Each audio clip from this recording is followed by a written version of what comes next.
Hi, YouTube. All right, shalom. We're in Revelation, but we're going to start today in Numbers chapter 22. And hopefully it'll all become clear and there'll be an aha moment later. Numbers chapter 22. Now what's going on? It's towards the end of the 40 years in the desert, and I'm looking for a rock. If only we had a rock. And Israel has just defeated Sihon and Og of Bashan. And Og was a giant, if you guys remember. And so that's what's happened. And then we get to Numbers chapter 22. And the children of Israel set forward, and they pitched, that means they camped, in the plains of Moab on the side of Jordan by Jericho. And Balak, the son of Zippor, saw all that Israel had done to the Amorites. And he's like, ho, ho, ho, these guys are coming and they're kicking hiney. And Balak, son of Saul, they did. And Moab was sore afraid of the people because they were many. And Moab was distressed because of the children of Israel. Here they come, there's a bunch of them. What are we going to do? And Moab said unto the elders of Midian, now shall this company lick up all that are round about us, as an ox licks up the grass of the field. And Balak, the son of Zippor, was king of the Moabites at that time. And he sent messengers therefore unto, now it says in the King James Balaam, but it's a Hebrew word, it's like Balaam, right? Balaam. To the son of Peor, to Pethor. So that the messages are going to Balaam, who is the son of Peor in Pethor, which is by the river of the land of the children of his people, to call him, saying, behold, there is a people come out from Egypt. They did come out from Egypt with a mighty hand and an outstretched arm, or is it a mighty arm and an outstretched hand? I always get that mixed up. But they came out by the hand of Yah.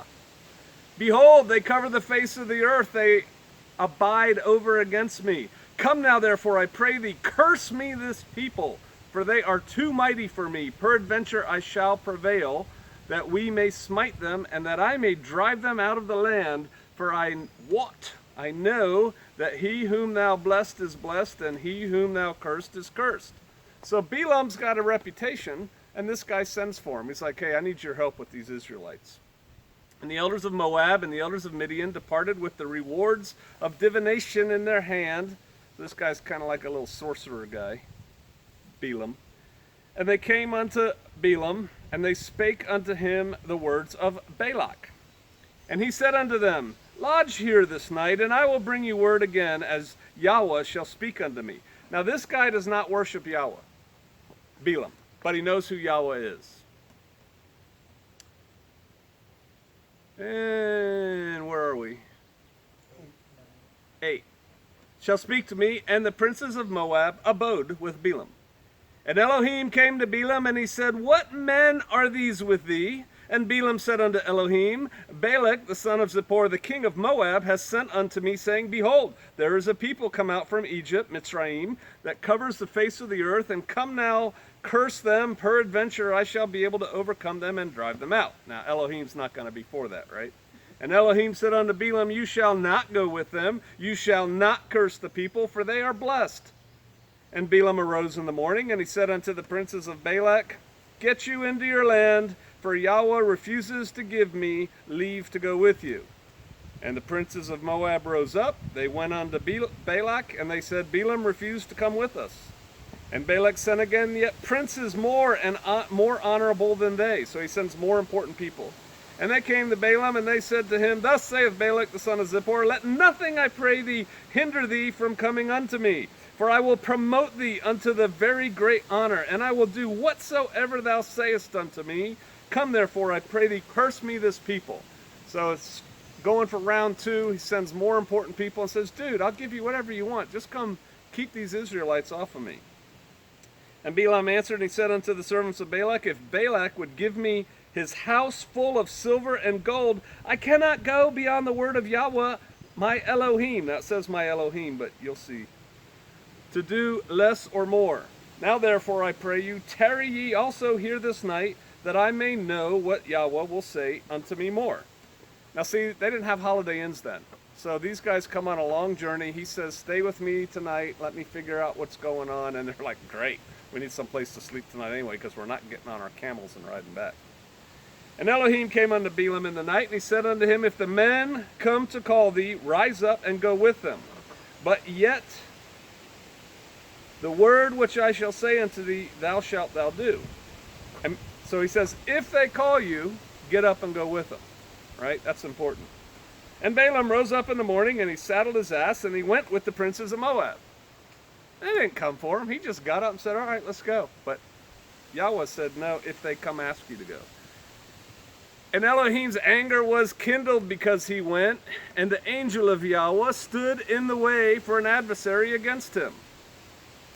You ever feel like things just aren't going right because you're going against Yah's will, and there's just like doors shut, doors shut, doors shut?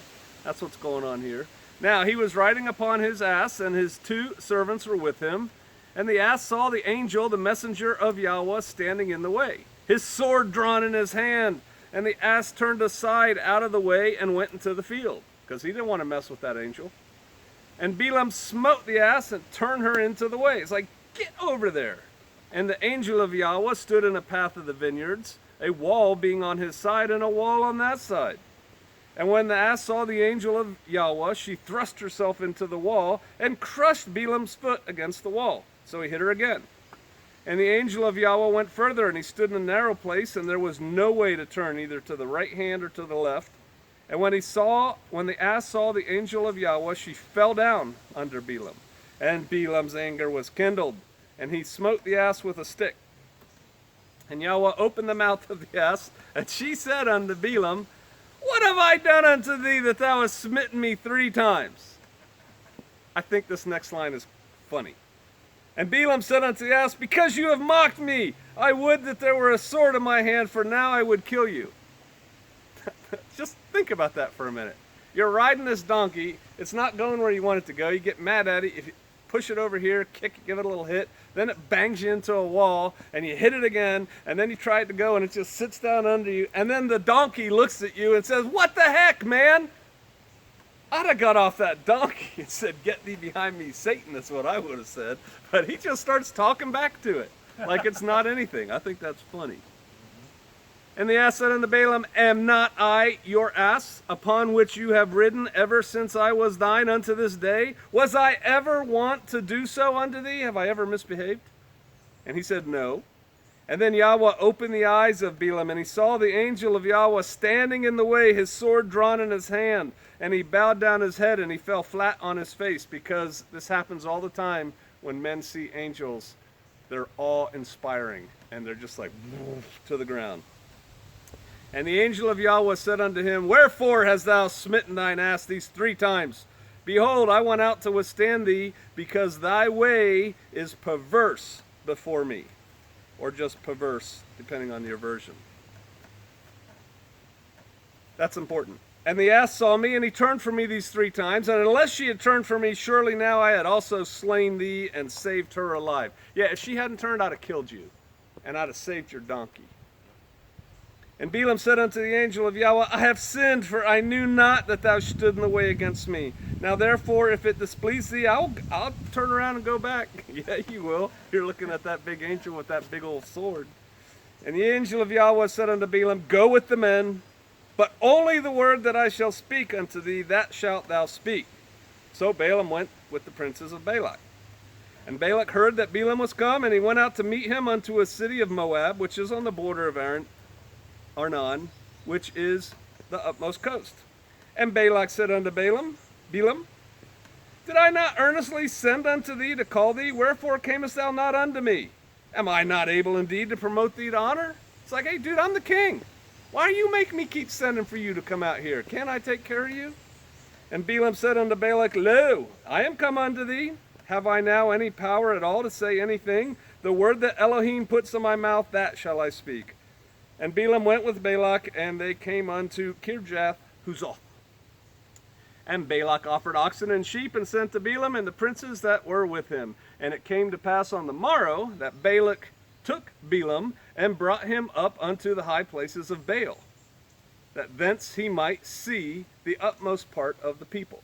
So he takes them up on a high mountain where they worship Baal. Does y'all like people worshiping Baal? No. And he shows them he can see the Israelites spread out on the plain. And Balaam said unto Balak, build me here 7 altars, prepare me 7 oxen, 7 rams. And Balak did as Balaam had spoken, and Balak and Balaam offered on every altar a bullock and a ram. And Balaam said unto Balak, stand by thy burnt offering, and I will go. Peradventure Yahweh will come to meet me, and whatsoever he shows me, I'll tell you. And he went to a high place. And Elohim met Balaam. And he said unto him, I have prepared 7 altars, and I have offered upon every altar a bullock and a ram.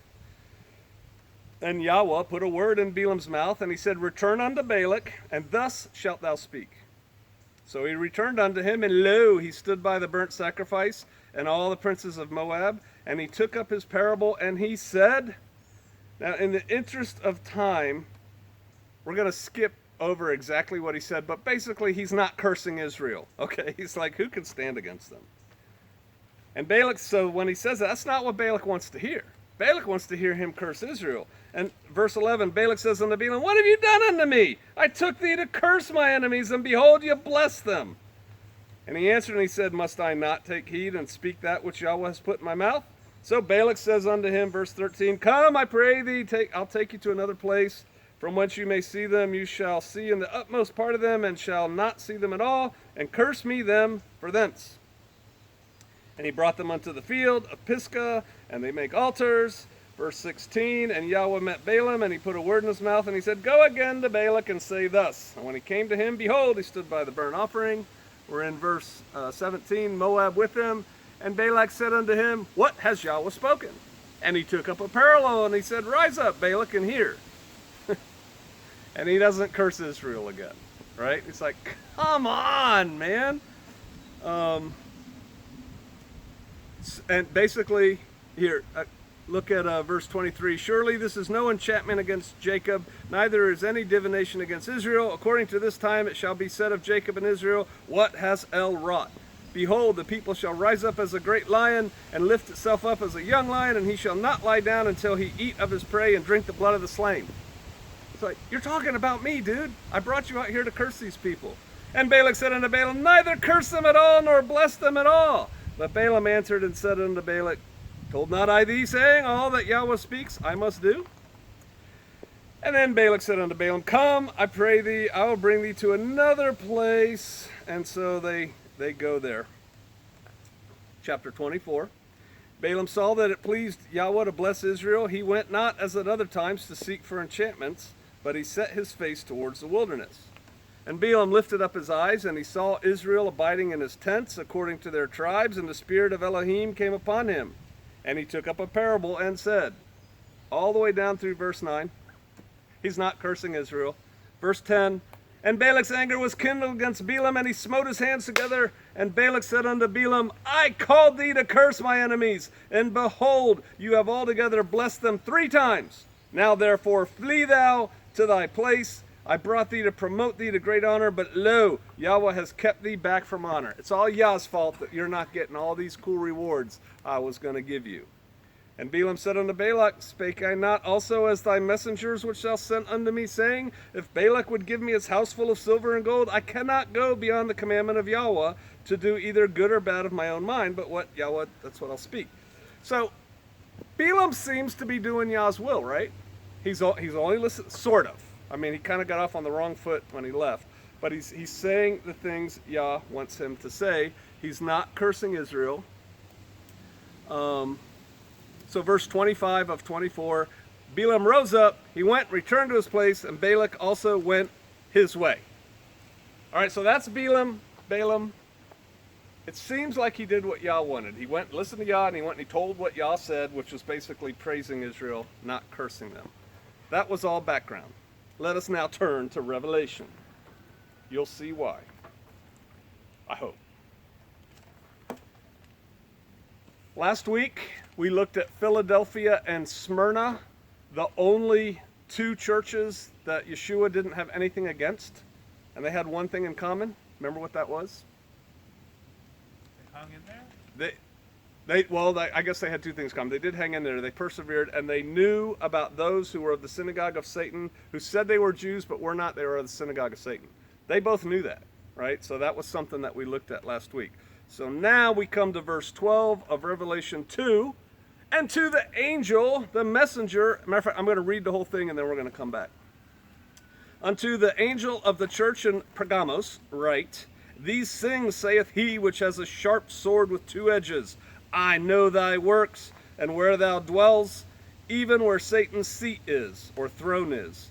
And you hold fast my name, and have not denied my faith, even in those days wherein Antipas was my faithful martyr, who was slain among you, where Satan dwells.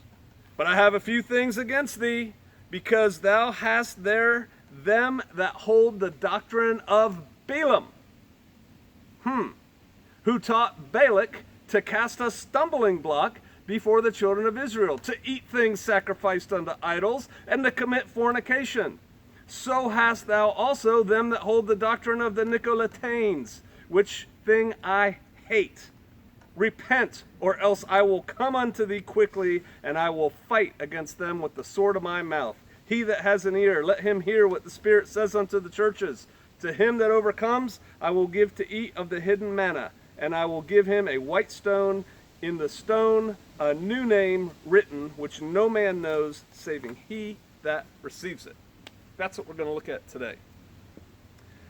So first of all, to the church in Pergamos, also called Pergamum. Does anybody else have a different name in your Bible? Pergamum.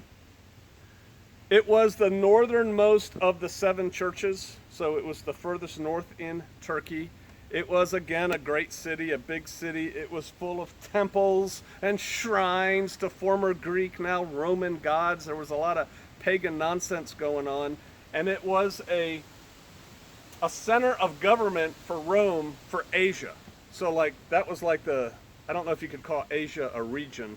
Pergamos was probably a region. But for that part of Turkey, if you will, which was called Asia, it was kind of run by Rome out of Pergamos. So it was an important place.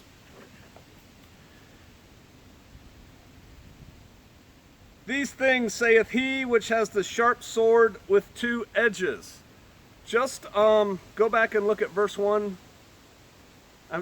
chapter 1, verse 16. And he's looking at Yeshua, and he had in his right hand 7 stars, and out of his mouth went a sharp two-edged sword, and his countenance was as the sun shines in his strength. It's Yeshua. The two-edged sword is the sword of truth. It cuts both ways. It cuts asunder. It's sharp. So this is, thus says Yeshua, if you will. I know thy works. So Yeshua is saying, all right, write to the church in Pergamos. It's me, Yeshua, speaker of the truth. I know your works. I know what you're doing.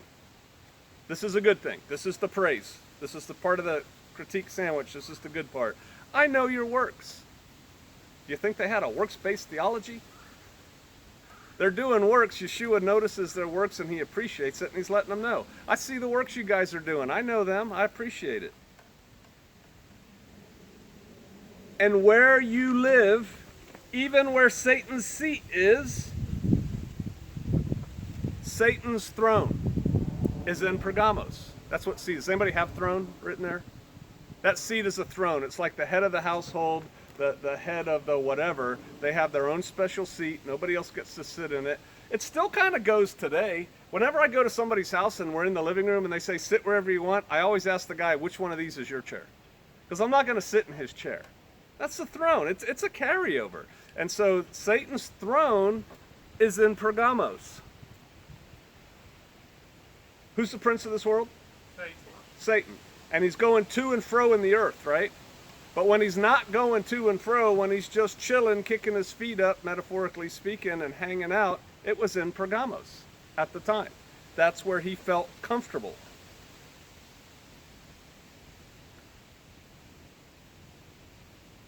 So that's where Satan's seat is, his throne is. And you hold fast my name and have not denied the faith, even in the days where Antipas was my faithful martyr. Now, I said Satan was comfortable there. I said there were shrines and temples there. There's a couple famous things that were there. And one of them is called the Asclepius. It was a big Roman spa, but it was also a shrine, and it had baths, and it had medical doctors of the day there. So it was like a spa hospital. It was like a healing center. I mean, they used to have those all through the Ozarks, the healing waters of, whatever, Sulphur Springs. And people would come here and stay in all these little cabin hotel things that you see all scattered through. People would come here and hang out in the healing waters. And so they had that. And the symbol of this Asclepius spa hospital type thing was a snake, a big serpent wrapped around a pole, which is what the modern medical caduceus is based on this, because it was a healing symbol. And this is how it worked. They had a sign above it that in Greek said, "No one dies here." That's pretty cool. If I'm really sick, that's where I want you to take me, right? Because no one dies here. Here's the deal. They would check you out before they admitted you, and if you had a terminal thing going on, they wouldn't let you in. Right? They're keeping their cushion. And so they'd only let people in who they knew that they could not kill while they were there. And then they would give you this drink, this drug drink that puts you into a stupor.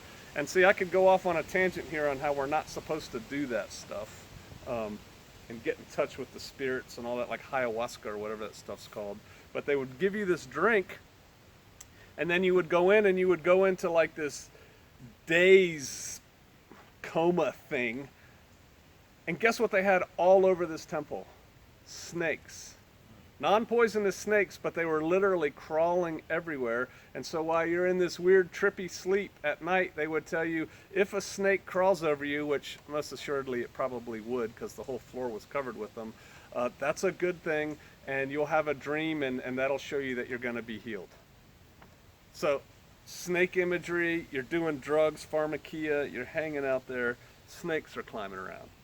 Also in this town, city, was this altar, this huge altar. They're not quite sure exactly who it was to. The common line seems to think it was for Zeus, an altar for Zeus. It was rediscovered in the 1800s by German archaeologists, and they started excavating it and digging it up and all that stuff, and there's these huge friezes. They're like carved wallboard things out of marble and stuff of people fighting giants and snakes. Remember where the giants come from? Genesis 6. And so there's all these things, and the Germans took it with the permission of Turkey, and they took it to Berlin, where they reset it up, and it finally got set up as the altar with all the stuff around it in 1930, right before Hitler came to power and started whacking people all over that part of the world. Kind of interesting. Satan felt very much at home in this place where you've got these snake things going around, and you got this altar to somebody, and pictures of giants and all kinds of stuff. So that was going on. Yeah, 1930s when it got to Germany. Now, Antipas. Let me find Antipas on here again. Yeshua saying, "You kept my faith even in those days when Antipas was my faithful martyr, who was slain among you where Satan dwells." So here's Antipas. He was bishop. He was the head of the church in Pergamum, Pergamos, whatever. And he was ordained, if you will, commissioned by John, who said, "All right, set up a church, run the church here." And this guy was running around this hellhole, delivering people and casting out demons and casting out spirits, and it was kind of a bummer. And the Romans were kind of like, live and let live, but man, you're kind of getting in the way. And the powerful people complain, and so they decide, and I talked about this either last week or the week before, they're gonna make Antipas, the head of the church, do that thing where you go sprinkle the incense and say Caesar is Lord. They kind of set him up. They know he's not gonna do it. And so they tell him to do that, and he's like, "Nope, not going to do it. So you got to do it, or we're going to kill you." It's like, not going to do it. Yeshua is my Lord. So this part's kind of gross, but we got no kids here, so that's good. Parents, if you got kids watching this on YouTube, maybe make them go away and you can talk to them later. They had this big altar, another altar, that was like a bull. And it reminds me of the bull on Wall Street because it was made out of bronze or copper or something. But they had this big bull and it was hollow on the inside.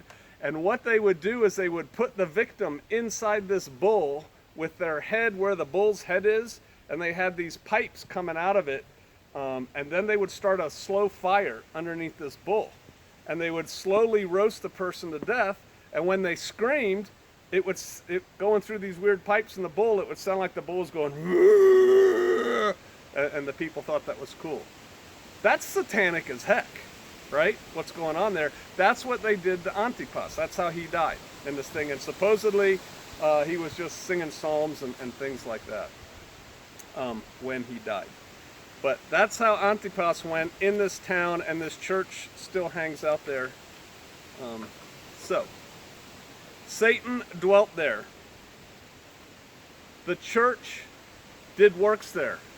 Now when it says where Satan dwells, that was then. Satan dwelled there. That's not imagery. That's where he hung out. He's a spirit. He has to be somewhere. Why are you standing on the corner? You got to be somewhere. Right? It's an answer that police get sometimes. Why are you there? What are you doing here? You got to be somewhere. That's where Satan was. He hung out there. That's where his throne was. Where's his throne today? I don't know, but I bet you he's got one. I bet you there's a place where Satan, when he's not going to and fro, has his throne and is hanging out. I have a couple good ideas in mind, but we're not going there today. All right, let's look at verse 14 and 15. So, hey, you were good, you were strong, even in the place where Satan dwells. You hung in there, but, here comes the middle of the criticism sandwich. I have a few things against you, because you have them that hold the doctrine of Balaam, who taught Balak to cast a stumbling block before the children of Israel, and to eat the things sacrificed unto idols, and to commit fornication. So hast thou also them that hold the doctrine of the Nicolaitans, which thing I hate. You have there those that hold these doctrines. In your assembly, in your church, in your gathering, you've got these people that I hate. I hate what they do.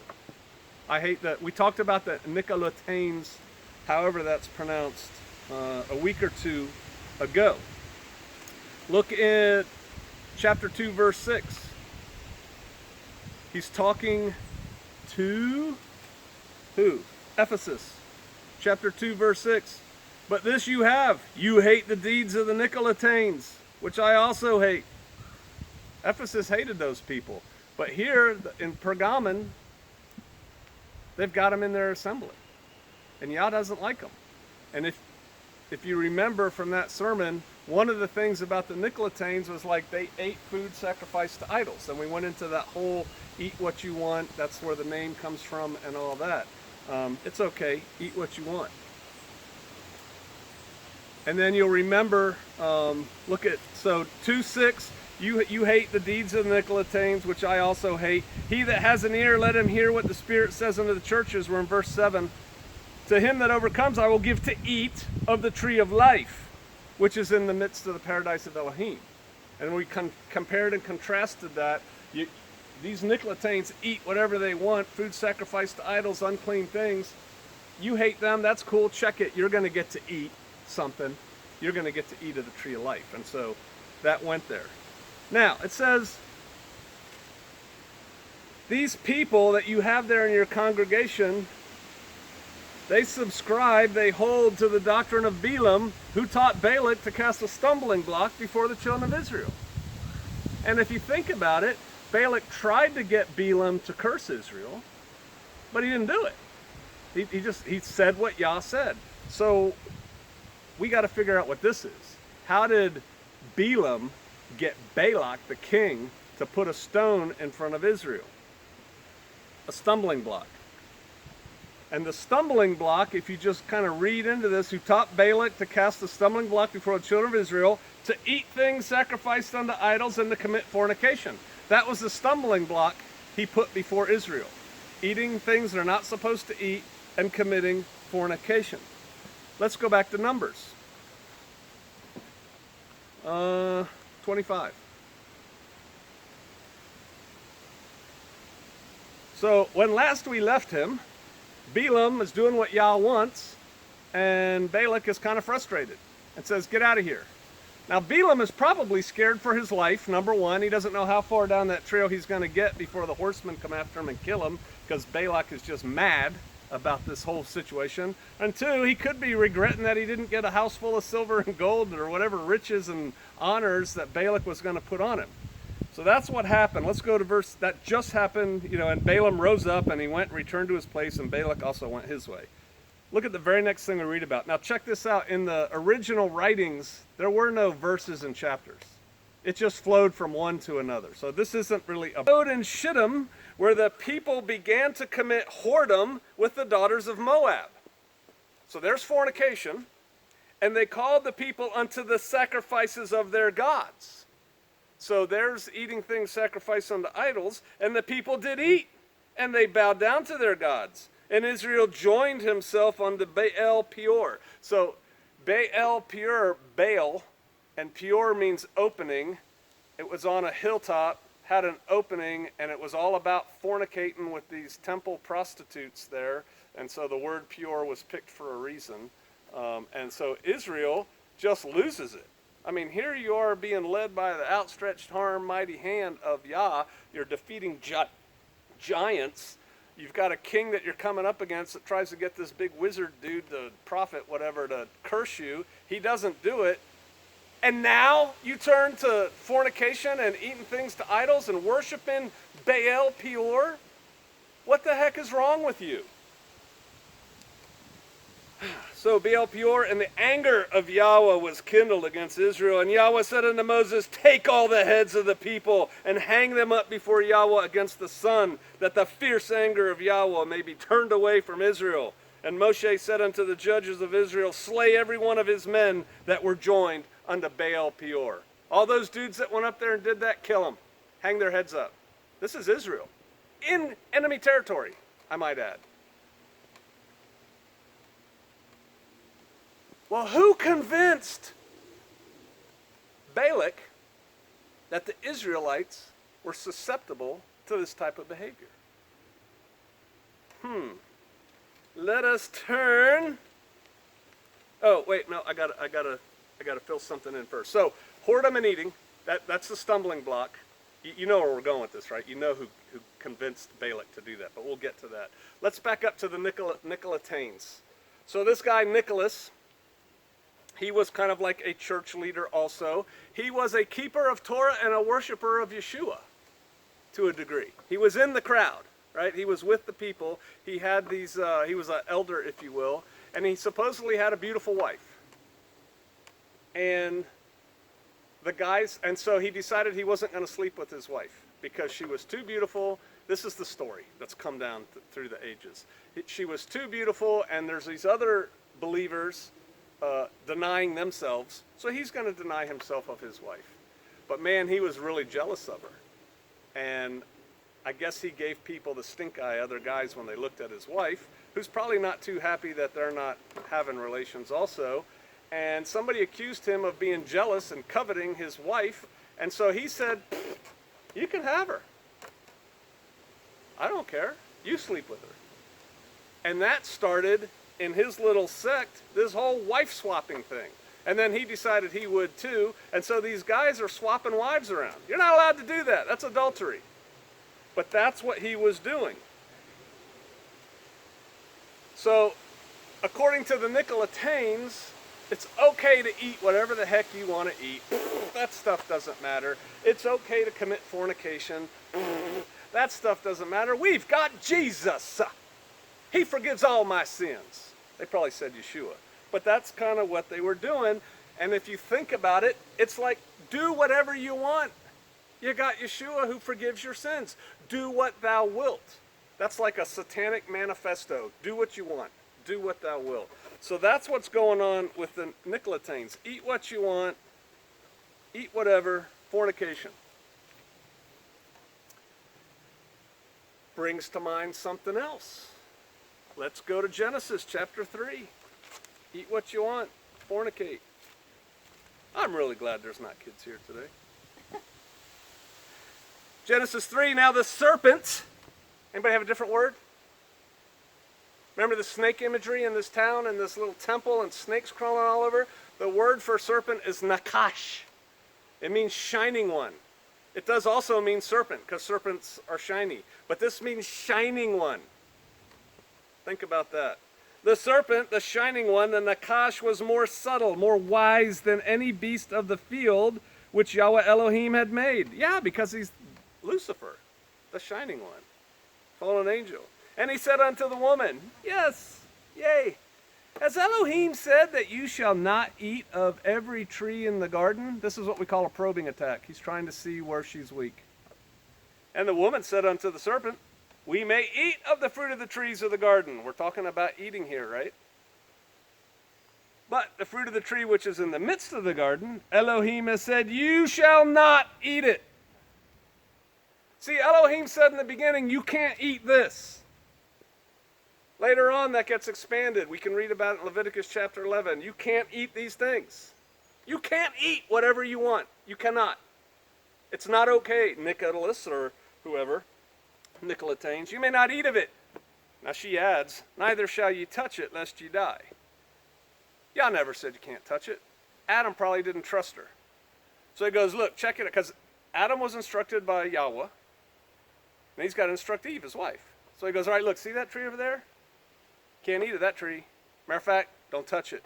If you touch it, you're going to die. Yah never said that. And the serpent said unto the woman, you shall not surely die. And the Jews have a story which makes sense. Right here, Satan grabbed her. And he's touching her.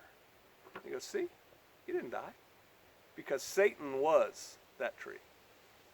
And he goes, look, you're not dying. He lied to you about that. What else is he lying to you about? He didn't lie. She was wrongly taught. For Elohim does know that in the day ye eat thereof, then your eyes shall be open, and you shall be as gods, knowing good and evil. You're going to know everything, man. And when the woman saw that the tree was good for food, and that it was pleasant to the eyes, we're not talking about an apple here, a tree to be desired to make one wise, she took the fruit thereof and did eat. She did partake. She did consume. And she gave also unto her husband with her, and he did eat. Because the nakash can look like whatever the nakash wants to look like. And the eyes of both of them were open, and they knew that they were full. They knew that they couldn't eat anything else. They were just too full. Is that what it says in your Bible? No, they knew that they were naked. Oh, but they ate something, and so they made a mouth covering to put over their mouth so they wouldn't eat again, right? Is that what the next line says? And they heard the voice of Yahweh, and they sewed fig leaves together, and they made themselves aprons to cover the parts that were offended because they're ashamed of what happened. That's what went on there. Fornication and partaking of what you want from the very beginning. And now here's Nicholas and his little sect. They say the same thing. It's the same thing. It's just different. Eat whatever you want. You can eat food sacrificed to idols. It doesn't matter what Yah says you can't eat. And they fornicated. Now, I said before that Revelation it's written in metaphors, analogies, and things like that. But what it says about what was going on then was going on then. These things were going on in the church in Pergamos. These people were eating food sacrificed to idols, and they were participating in temple fornication with the temple prostitutes and those kind of things. But I also said that, and it's true, that this transfers into today. And we talked last time about the eating part, and there's people today that say you can eat whatever you want to eat. It doesn't matter. God doesn't care about that stuff. You've got forgiveness through Yeshua. And that's not true. But we don't have temple prostitutes today. We don't have some place where you go and you worship at a temple by having sex with a prostitute, male and female, by the way. But we do have adultery, which is what the Nicolaitans, if a man tells somebody you can sleep with my wife, he's allowing his wife, he's encouraging adultery, and Yah hates adultery. You can't do that. We have that going on today. And quite frankly, we talked about this with those who say they are Jews and are not, but are the synagogue of Satan. Look into who runs the porn industry in the world. They're Jews. Now I'm telling you, these aren't Jews that are going to synagogue 5 times a week and praying and worshiping and raising their families and treating their wives with love and compassion. But they're Jews. They say they are Jews, but they are not. They are the synagogue of Satan.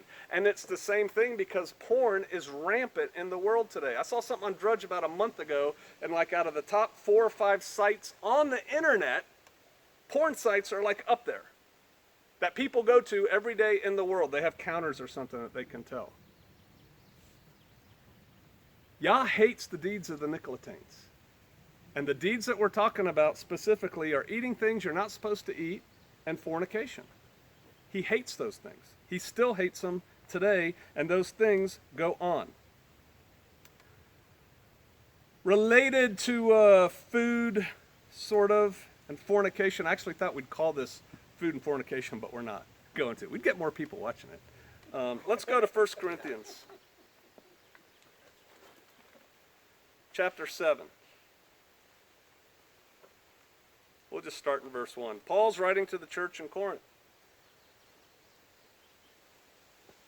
Now, concerning the things whereof you wrote unto me, it is good for a man not to touch a woman. It's good to be celibate.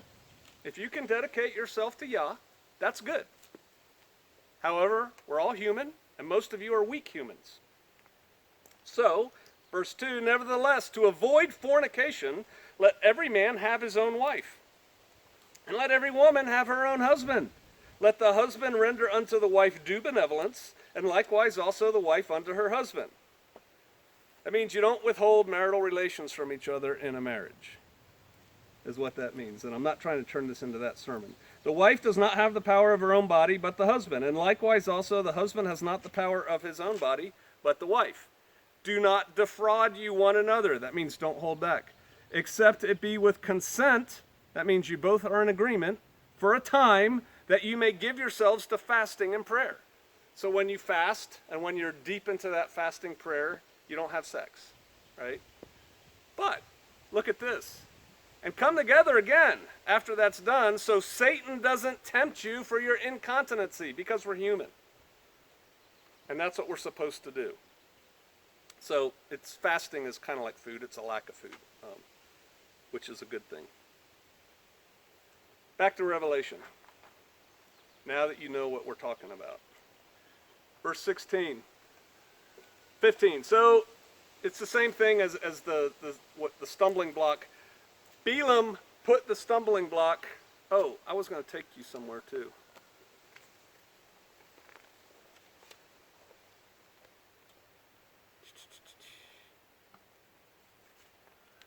Well, I have lost my note on that. I'll find it for next time. Balaam, everybody knows, and it's written in there, Balaam's the one that convinced Balak, hey, you can get these. I know, I had to do what Yah said. I'm not going to curse them, so I did what Yah said. But you can still get them, and Yah will take judgment on them. I don't have to. Here's what you do. Dangle this stuff in front of them. They'll fall for it. They're weak. And that's exactly what happened. And so they knew that Balaam did that. Balaam was the one who suggested to Balak that he entice the Israelite men to go up there on that hill and do those things. And Yah hates that stuff. And so Yah's like, that is not going to stand. You are my chosen people. We are his chosen people. We can't have that garbage in the camp. Verse 16 of Revelation chapter 2. So, I hate those things, is what he said in 15. Repent. Stop doing that. Turn away from that. Or else I will come unto thee quickly, and I will fight against them with the sword of my mouth. He that has an ear, let him hear what the Spirit says unto the churches.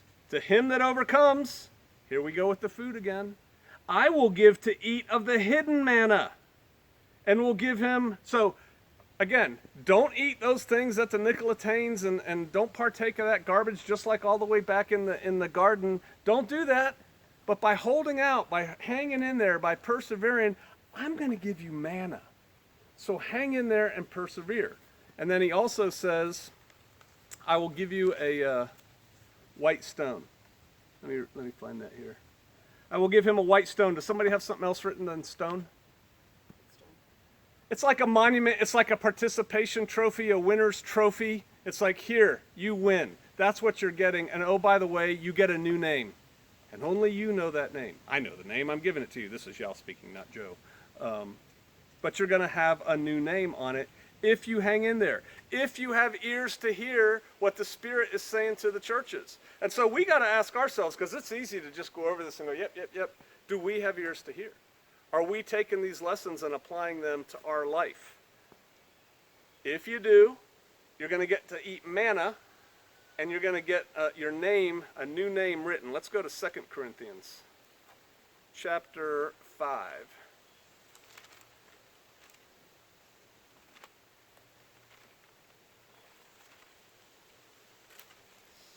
2 Corinthians chapter 5, verse 17. Therefore, if any man be in Hamashiach, in Christ, in the anointed of Yah, he is a new creature. Old things are passed away. Behold, all things become new. And all things are of Elohim. When we truly turn ourselves over to Yeshua, we become new creatures in him. We have to constantly die to self. And when we become a new creature, we de facto get a new name. You're a new creature. You're not that same old sinful person that you were. And if you notice in what we are reading in Revelation, he doesn't say kill those people. He says repent. Stop doing it. Stop doing those deeds of the Nicolaitans that I hate. That's what we need to do. We need to allow him, allow Yeshua, Yah through Yeshua, to renew us, to make us new creatures in him. New creations with a new name, because we're different than we were. It's a process. We're all on it. Let's pray.